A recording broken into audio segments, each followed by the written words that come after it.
All right, hello, it's June 15th. This is Dan Kerr. We are at Columbia Heights Festival 2024. Could you tell me your name? Sure, my name is Sean McGrath. And Sean, could you tell me about your relationship to Columbia Heights? Yeah, so I moved here to the neighborhood in about 2012. I was living in DuPont with an ex-girlfriend. We broke up, and then she moved out, I moved out, and I was looking for a place to stay. Initially, I found a studio on 13th and Irving. And my plan was to stay there for 6 months while I found something that was a little bigger. I was there for 10 years. And I just moved over 3 blocks down this way to a 1-bedroom, and I stayed in the neighborhood. I've been here ever since. So what's that, 13, 12? What do you do the math? 12 years. Yeah, great. All right. So tell me, what brought you to this neighborhood when you first moved in?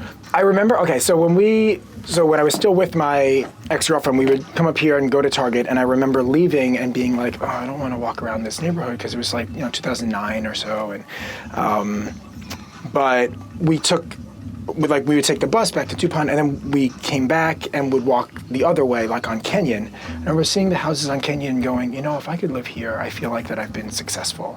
Because the neighborhood, the tree-lined streets were the trees had this overhang, and there were single cars going down really slowly down the neighborhood. People were saying hi to each other, families with dogs. And I was like, what a pretty neighborhood. If I could live here, I would feel like I've done something, And so I kept that in the back of my mind. So when I moved out, I was like, oh, I want to go back to that area because it gave me a good feeling when I first saw it. And so I guess I've been here since then. Oh, wow. Yeah. And has the neighborhood, how do you think the neighborhood has changed since you first moved? People like to talk about change in a way that is presumptively negative, right? It's changed. And that kind of... I guess the force behind that word means different things to different people. I've seen positive changes. I've also seen changes, I don't say negative, but things that could definitely be better. And so I like to think about change as something that impacts a community. And so how can we as a community work to fix that to make it better? For me, I've seen the neighborhood has grown, right, which is great.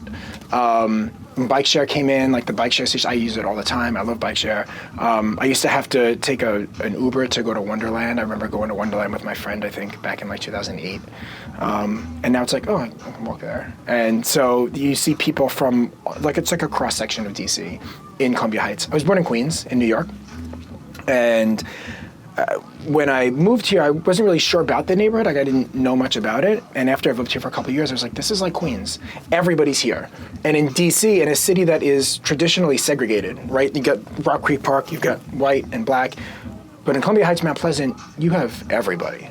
Everybody lives here. And I like that. Cities should be diverse, and cities should be communities where people from all walks of life go and inhabit and look out for each other and care about each other, and different independent businesses and larger businesses. And that's what this neighborhood is.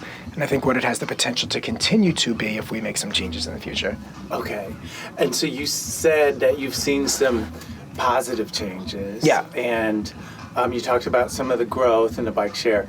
Could you speak a little more about some of those positive changes? Yeah, for sure. I think that minor things go a long way, right? So streetscape designs down Sherman Avenue, that was a non-walkable part of the community. The sidewalks on the sides are small, and traffic would just zoom through there. So then they built the median streetscapes, and traffic slows down.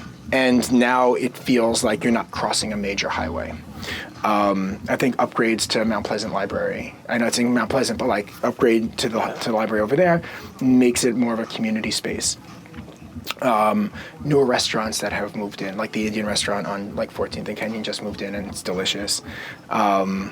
So I think that when you have a neighborhood that is filled with so many different people from all walks of life, you have different businesses, different restaurants, different bars that come in and are like, oh, I can be a part of this community because I see myself in this community. And a lot of times that's not the case for communities that are all heterogeneous. That makes sense. Yeah. And so then I know you didn't want to stress this, but you alluded that there might have been some things that weren't so great, some of the changes. Oh yeah, for sure. It's not even about stress. It's it's a reality, mm-hmm. right? So when you live in a place and you love a place, you want to see that place better. And the only way that you can get better is by acknowledging what it is that is preventing it from being better. I can start with small and go to big because so you've got traffic, right? People double, triple parking, buses that are just like, you get to the intersection of 14th and Irving and they just sit there because there are motorcycles or people unloading the wares that they're selling on the streets at that intersection. At that intersection, every single business is closed. Right, the CVS and there was a school above it. Both of those are closed. Behind the Metro, there was a Wawa that closed. Before that, there was a pizza place. There was, I think there was a liquor store. It may have been a liquor store. There was another restaurant. All those closed.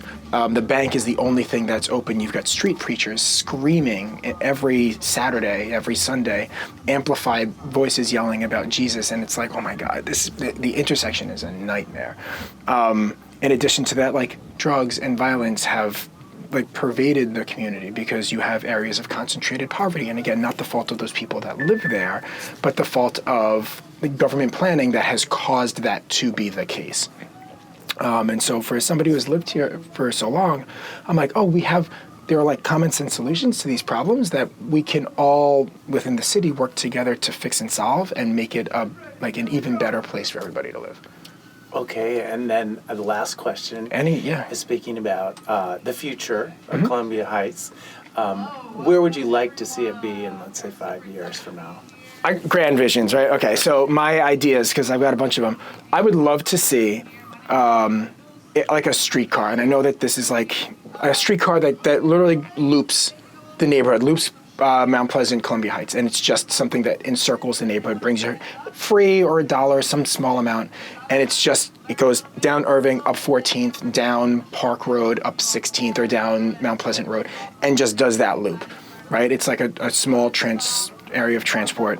I think that if you provide people who sell goods on the streets with a place to sell them, then you get people off of the streets, and then the streets are clearer and cleaner for the people who are traversing the streets. I would love to see more green space, more parks and more areas for recreation. I'd love a bike shop around here. We don't have one of those. But at the end of the day, like I love this neighborhood. It's why I've lived here for so long, and I love the city, and we want it to grow and improve. So I think that we can mention like these are the negative things that we see, and also here are the ways that we can work to make it better. And so that's kind of like my optimism, I guess, in like the face of what sometimes can feel pessimistic when you're like, oh, there's another siren, there's another like person on fentanyl who's outside of my apartment, like there's another person asking for money, and those things that like bring you down. It's like, okay, well, how can we fix that? Because everybody deserves a safe community to live in, and everybody deserves a place where they feel comfortable and they see themselves in. And so I feel like that's this place, and it can be this place, and it can continue to be this place if we make those investments. So I think that's what I got for you. All right, thank you very much. I appreciate it. Hey, thank you, pal.